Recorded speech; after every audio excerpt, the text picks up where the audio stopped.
sobre a pastoral dos nômades do Brasil, sobre os ciganos, que é o padre, meu querido padre Wallace, amigo do padre Júlio Lancelotti. Bem-vindo, padre. Obrigado, Felipe.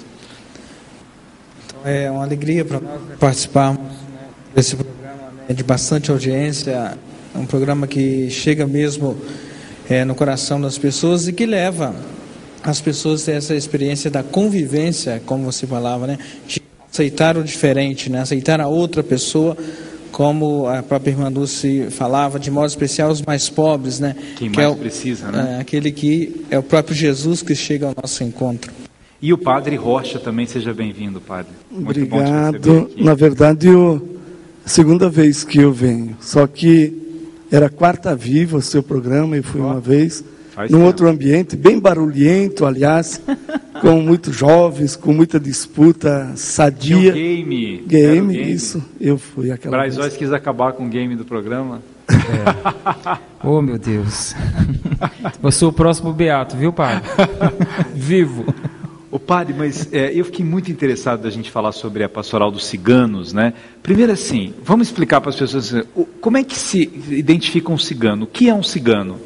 Olha, isso aí é muito interessante nós falarmos um pouco sobre isso, porque o cigano, tem muitas pessoas que acham que o cigano é aquela pessoa que dança, aquela pessoa que tem aquela roupa diferente das demais, ou que eles viram na novela, aqueles ciganos chiques, aquela coisa chique e tal. Então, o cigano, de fato, é aquele que tem uma experiência nômade, tem uma cultura própria, tem uma língua própria e tem a sua descendência da Índia. Depois da Índia foi para a Europa e no Brasil chegou em 1547, o primeiro cigano do Brasil. Daí veio vendo a descendência. E são vários grupos. Nós no Brasil falamos de 3 grupos especiais, que são os calons, que são os ciganos que vivem hoje mais nas barracas, tem muitos ciganos mais pobres, calons também. E eles vão sempre mudando, Sempre mudando. Hoje assim, tem muitos ciganos que têm casa, para ter mais segurança, para o filho poder estudar, para ter mais acesso a alguns benefícios do próprio governo.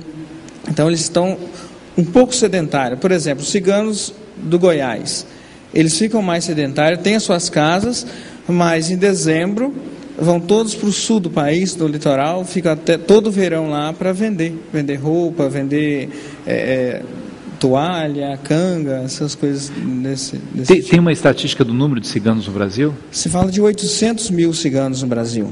800 mil ciganos. 800 mil ciganos no Brasil. Tem regiões em que eles estão mais concentrados do que outras, não? Tem. Olha, os ciganos estão mais concentrados na região sudeste e na região nordeste. E no centro-oeste, uma boa parte do centro-oeste. Então, essas 3 regiões onde os ciganos estão, assim, existe um grupo maior. Padre Rocha, o que você aprende com os ciganos? O que eu aprendo a respeitar o idoso, a não abandonar as crianças e deixá-las na rua. Um cigano, se ele tiver, digamos, 45 filhos, ele vai cuidar de todos. Com a dificuldade que tem lá no acampamento, vai cuidar de todos e não vai abandonar. A gente aprende a não abandonar, por exemplo, o nosso idoso, a idosa no asilo, mas cuidar e dar dignidade até o fim da vida. Aprende a partilha. Às vezes as ciganas vão para a rua fazer o trabalho, em todo caso, tem que dizer, elas fazem o trabalho de leitura da mão, e às vezes uma ganha R$50 num dia e outra ganha 5. Na hora de ir embora, todas vão comprar comida, o leite, o pão e carne para levar para o acampamento. Cada uma vai ajudar. Todo mundo ganhou igualmente, todo mundo vai levar as mesmas coisas para casa. Essa fraternidade que eles vivem, eu acho que tem muito a ensinar para o mundo. Eles vivem sempre em comunidades? Em comunidade, em grupos. A gente fala, alguns falam tribos. Não, tribos são indígenas. Ciganos são grupos. E voltando à estatística dos 800 mil, é uma coisa aproximativa. Nós sabemos, tem muitos ciganos que não dizem que são ciganos. Então tem alguns, é um povo invisível, porque você não sabe onde estão e quantos são, de verdade. E assumindo a ciganidade, eles também têm alguma consequência. Não sei quem daria emprego para um cigano Não sei quanto a sociedade estabelecida iria confiar a partir do momento que alguém falasse que é cigano. Tem uma dupla sertaneja muito famosa, vai morrer jurando de pé junto que não é cigano, mas estão, nós sabemos que são famosos e campeões de vendas, são ciganos. E é assim, então, se obriga, é triste para uma pessoa ter que esconder a sua identidade, a etnia, de onde você vem, mas é o que acontece. Ô Padre Wallace, de onde vem o preconceito com o cigano? Tem muito mito nas histórias de cigano, que cigano vai sumir com a criancinha, a cigana vai passar e vai te pegar. Isso, então, esse é um mito assim muito grande que já tem até uma explicação desse mito do cigano ladrão de criança. Primeiro que o cigano não vai cuidar do filho dos outros, né? O cigano cuida do seu filho. O cigano faz questão do cigano ser filho do seu sangue, do próprio sangue, né? Então é uma coisa que a gente briga muito, um pouco na pastoral. Cigano tem que ser filho de cigano. Não existe cigano por opção. Ou tem alguns que falam, eu baixo um santo aí de um cigano, essas coisas todas. Tem várias coisas por aí que falam. Mas cigano é baixar o santo de cigano. Baixar o santo é complicado, sim, né? Baixar o santo de cigano pior. Na Umbanda. Então, na Umbanda tem um pouco isso. Então, esses não são ciganos. E o interessante é que da questão de ladrão de crianças, isso vem um pouco lá da época do Império. Quando as senhoras lá engravidavam, né, no caso de adultério, cometendo adultério, que ficavam grávidas e crescia a barriga e teria que nascer a criança. Quando nascia, às vezes era uma criança negra, né, porque era filha do escravo de outra qualquer, eles pegavam ou deixavam na porta dos orfanatos, ou matavam, jogavam fora e falavam, olha, o cigano roubou. Pegou. O cigano passou aqui e roubou a criança. Então, por isso que aí que iniciou essa fama de que cigano é ladrão de criança, que cigano rouba, né, sempre nessa questão. E, na verdade, não é, né? Os maiores ladrões, né, não estão nos acampamentos, a gente sabe, né? Isso mesmo, tem quadrilhas organizadas para tráfico de crianças para a Europa. De vez em quando se pega médicos envolvidos e não são ciganos, são gente como nós. Então, há muitas... O monopólio da maldade hoje está com os ciganos, mas nós, como igreja, não podemos permitir. Eles carregam muitos vícios e muitos erros. Estamos lá para ajudar um pouquinho a coibir as coisas que vão mal. Mas o monopólio da maldade não está com os ciganos, e a nossa sociedade, pesando na balança, tem muito mais lá tem muito mais coisa boa do que a nossa sociedade. Esse documento aqui da CNBB, Conselho Pontifício da Pastoral para os Imigrantes e Itinerantes, orientações para uma pastoral dos ciganos. O que fala esse documento? Esse é um documento da Santa Sé. Do Pontifício Conselho para os Migrantes e Itinerantes. Desculpa, edição da CNBB. A CNBB que reproduziu aqui no Brasil. Fala um pouco como inserir, como criar a pastoral dos ciganos. O Padre Rocha pode falar melhor, porque ele participou da construção desse documento lá na Hungria, né?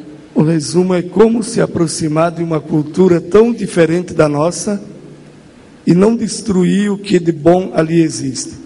No começo, eu tenho quase 30 anos que ando com eles e já morei acampado, inclusive anos seguidos junto. A gente tinha uma dificuldade para se colocar no meio deles, depois devagarinho eles nos aceitam, e quando eles nos aceitam, nós já temos hoje a coragem para proibir de fazer certos atos ilícitos. Por exemplo, se alguém te pede para abençoar o revólver, para não errar o tiro, porque ele vai matar alguém, eu já consigo me negar a fazer isso. Eu não posso. E por que eu não faço isso? Porque não posso ser a favor da morte de ninguém.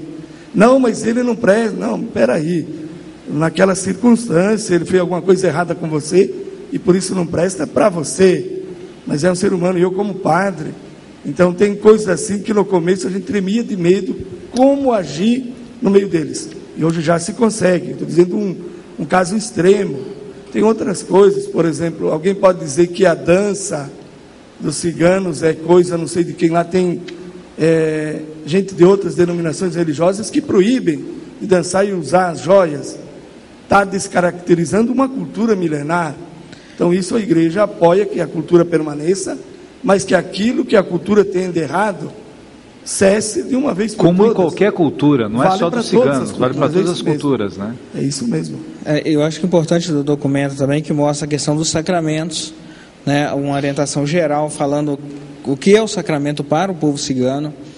Fala também um pouco de como acolher, né? Qual é a função um pouco da igreja local em relação aos ciganos, no sentido de tratar os ciganos como um povo diferente, no sentido assim de não exigir as mesmas coisas dos ciganos como exigem do paroquiano que está no dia a dia.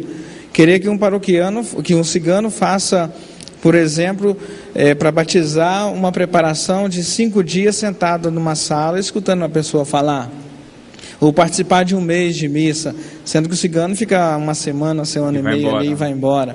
Então é um pouco nessa linha que é os documentos. E falando de modo especial, como o padre falava, de aceitar a cultura, não tentar mudar a cultura. Claro que mostrar valores evangélicos, né? Mas sempre ir nessa perspectiva da enculturação. Fazer o que São Paulo dizia, né? Me fazer um deles para ganhá-los, para conquistá-los, né? Judeu com judeus, gentil com gentios, grego com os gregos, para conviver com todos e ganhar a todos para o reino de Deus. Eu fico tão feliz assim de ver esse olhar que a igreja está tendo para vários movimentos, né? Que vai assim para encontrar, para acolher, para compreender. À medida que a gente se coloca numa posição de superioridade, porque a minha cultura é superior, os meus valores são superiores, eu deixo de lado uma oportunidade muito grande de acolher pessoas, né? Eu comecei o programa falando da Irmã Dulce, porque eu vejo de todos os lados, e às vezes são religiosos muito, muito radicais contra, aquela mulher é uma adúltera, aquela outra, enfim, largou do marido, já está com outro. Como é que a mulher entra numa igreja? E você está ali, né, como um fiscal da igreja, querendo jogar pedra em qualquer pessoa que... E você não sabe as razões, não sabe o que ela sofreu, não sabe a história dela. Então, eu acho que esse respeito, né, esse acolhimento, ele é fundamental. E aí vai, né, numa pastoral nômade, que é mais complexa. Eu fico perguntando, imaginando essas questões educacionais, aqueles que não param mesmo em cidade, como faz para educar essas crianças, né? Olha, os ciganos, 90% dos ciganos são analfabetos. Daí para lá das mulheres, cerca de 99% das mulheres, e pouquíssimas pessoas têm o curso superior. Pouquíssimas mesmo. A gente tem trabalhado, tem tentado ajudar. Agora a questão da educação é muito complicada. Por exemplo, aquela PEC que trabalha a questão da enculturação, né, de falar dos negros no primeiro momento, depois foi reformulada, foi em 98, depois em 2008, agora reformulada, 11 mil e um pouquinho, não recordo bem o número da lei. Que insere a disciplina, o conceito afrodescendente dentro e depois agora dos indígenas. Indígenas. E os ciganos não passam nem perto dessa... O cigano sempre fica assim, no máximo, no etc., ou em outros. Porque os indígenas têm uma capacidade de mobilização maior, né? Eles vão no Congresso, eles ficam... Eu me lembro aqui na época da secretaria, eles exigem que a língua a ser ensinada seja deles, o que é correto. Porque é esse mesmo conceito. Antigamente, o educador chegava e falava assim, não, o índio tem que aprender o português, né? Ele tem que aprender o português, mas tem que aprender o tupi, ou tem que aprender o terena, a gente tem que respeitar essa cultura para não destruir uma cultura, né? Claro. Nós não temos o direito de destruir uma outra cultura, então, né? E o nosso pensamento é esse. E eu sempre bato em algumas reuniões que a gente participa lá no governo, no seguinte, olha, nós temos que pensar a religião com a cabeça dos ciganos. Nós temos que pensar políticas públicas a partir da cabeça dos ciganos. Não adianta nós colocarmos aqui coisas da nossa cabeça para o povo cigano, sendo que não é a necessidade dele. Então, acho que é importante nós termos essa visão assim.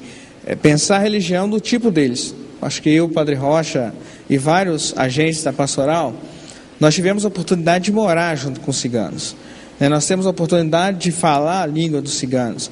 Então isso nos ajuda muito, a gente conhece mesmo. Eu não lembro qual santo agora, não sei se foi a própria Irmã Dulce que fala, olha, só conhece os pobres quem sente a dor dos pobres. Eu acho que isso é importante. Tem que chegar perto, né? Tem que chegar perto, de longe não dá. Sobre educação, em São Paulo, como eu resido em São Paulo, eu tenho um sonho antigo e não sei, eu estou ficando velho e tenho medo de que morra sem ter a tal da escola itinerante, um grupo de professores pagos pelo poder público, treinados para se inserir no acampamento, ensinar durante o dia, depois vai embora, volta no dia seguinte. Se o cigano muda da zona norte para a zona leste de São Paulo, a escolinha acompanha. Em um mês, eles leem jornal. Eles têm uma capacidade. Que a alfabetização é rápida. É muito rápida. Nós temos experiência, já ensinamos. A gente também, quando vai lá, não vai lá para rezar a missa e jogar água benta na cabeça de todo mundo, batizar quem passa na frente. A gente ensina a ler, escrever, noções básicas de saúde, o respeito pela mulher, para que não haja uma cultura, ela é uma cultura machista, que não haja espancamento da esposa, como a gente já viu no passado.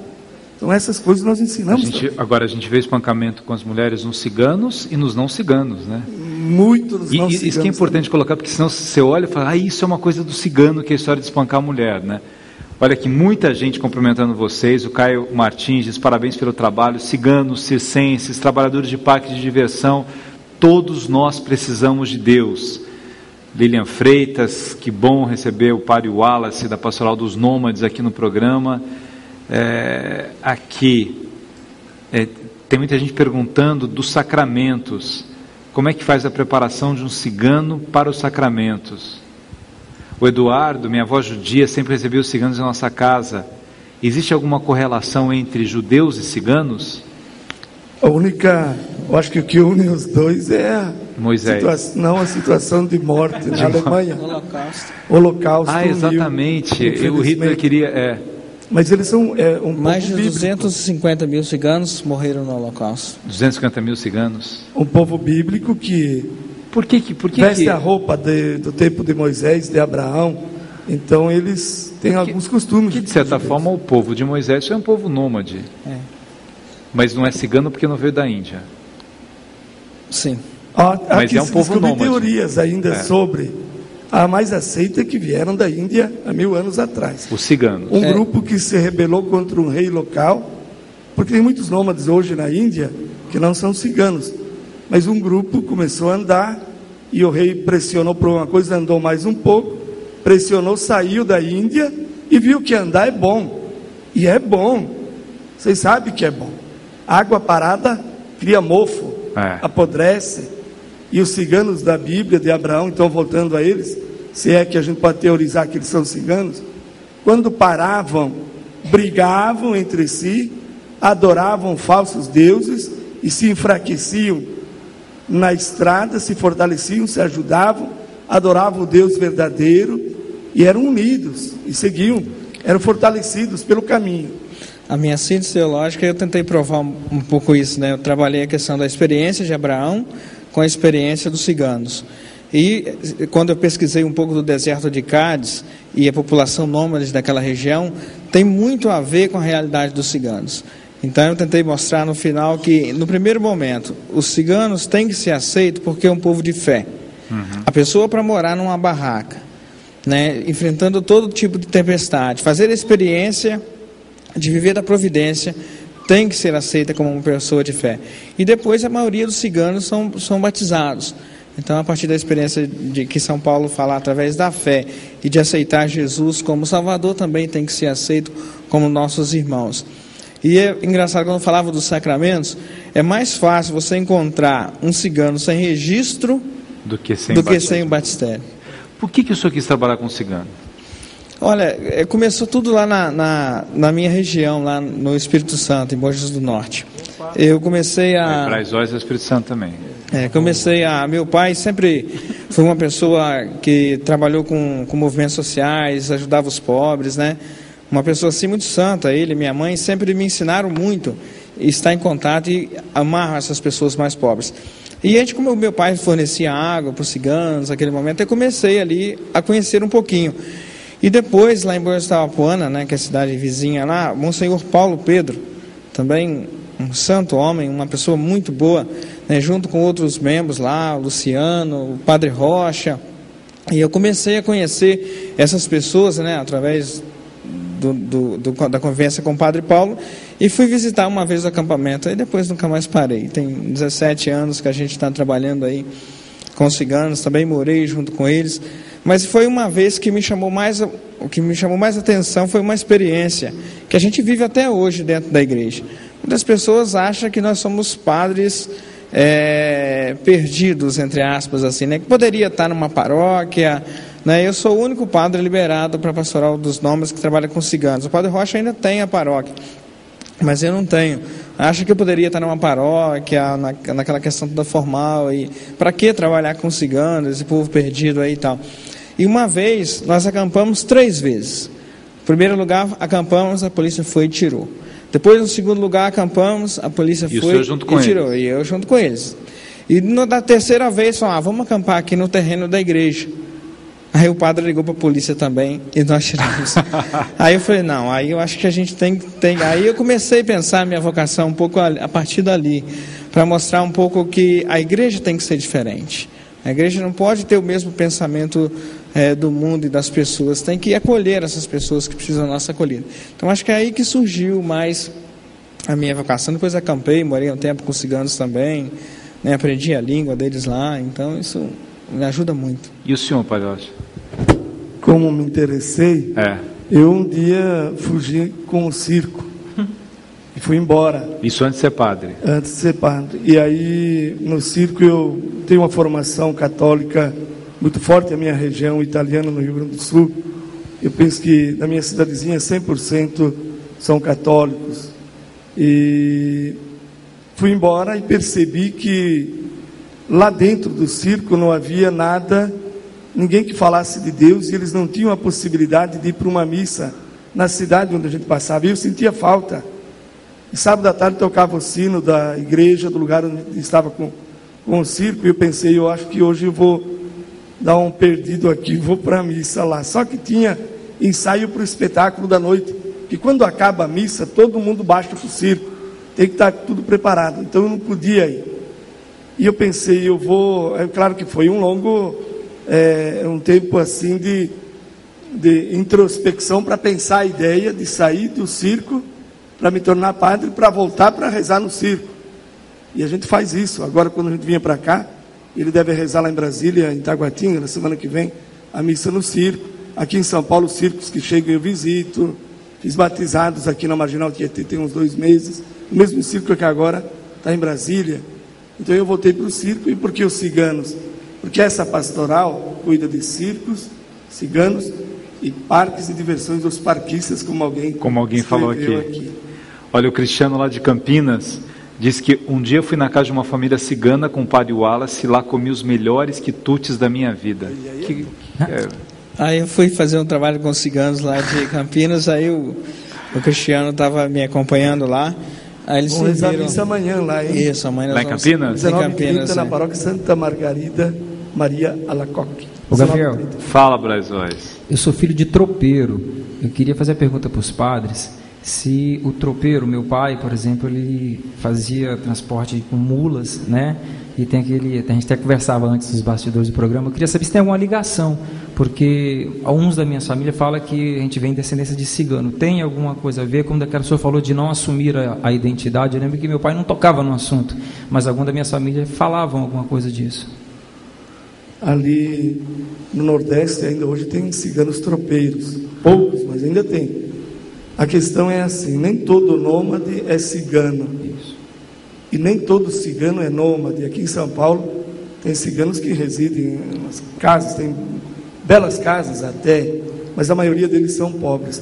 A questão pela região que você nasceu, e por alguma coisa que você já me falou do seu pai antes, tem uma grande probabilidade de você ter uns 17% de sangue cigano. Acho que é por isso que eu sempre gostei de ser na Canção Nova que eu parei, porque desde os 11 era só pulando. O pessoal está podando aqui uma liberdade de um cigano que podia estar na estrada. Não, mas eu estou muito bem aqui.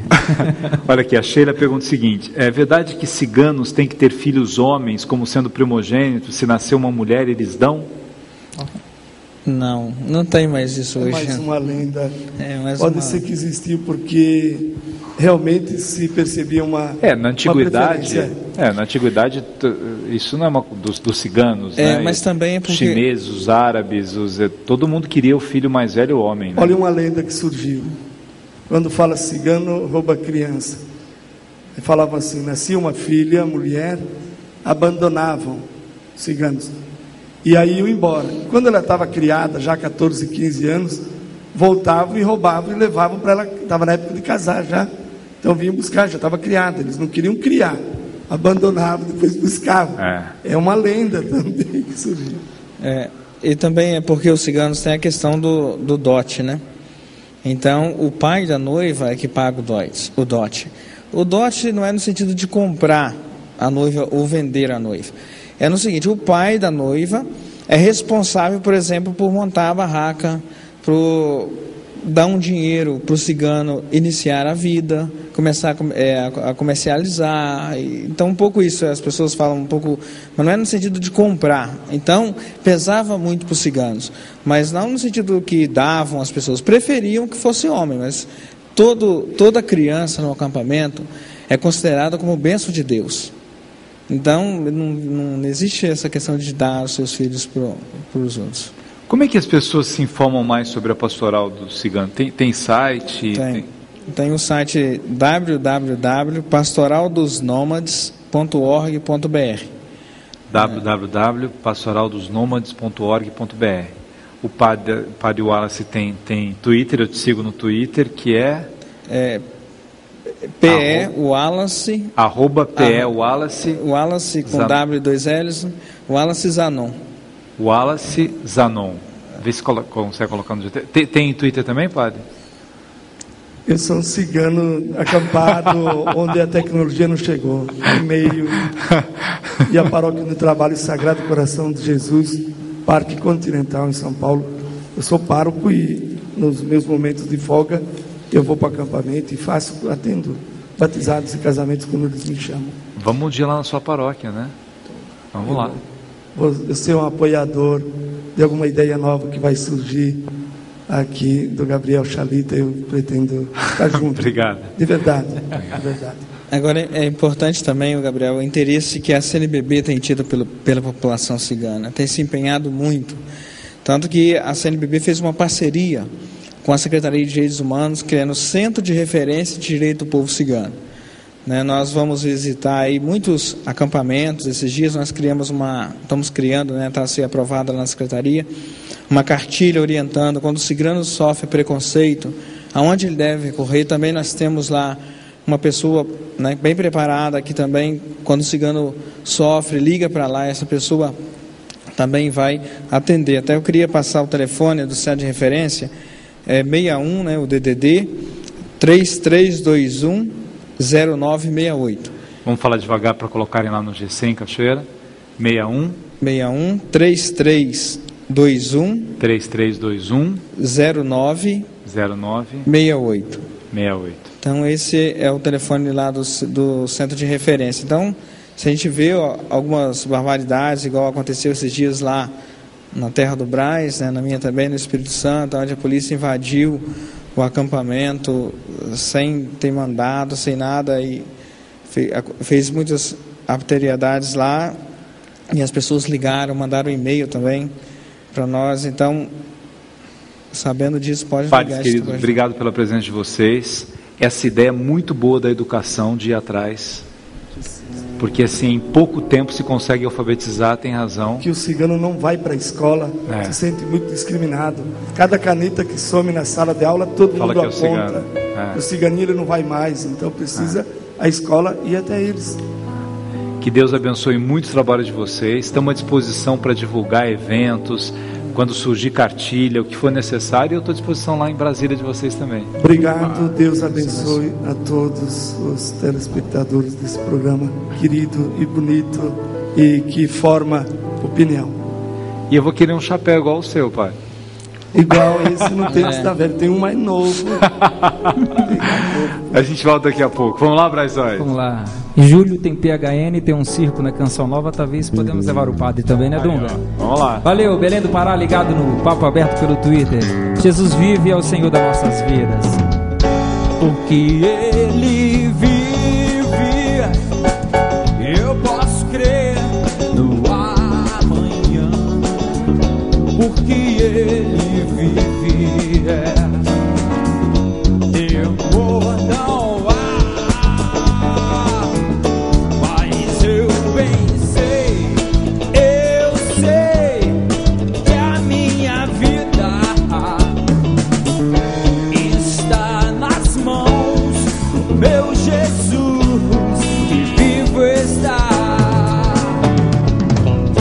Deus enviou seu Filho amado.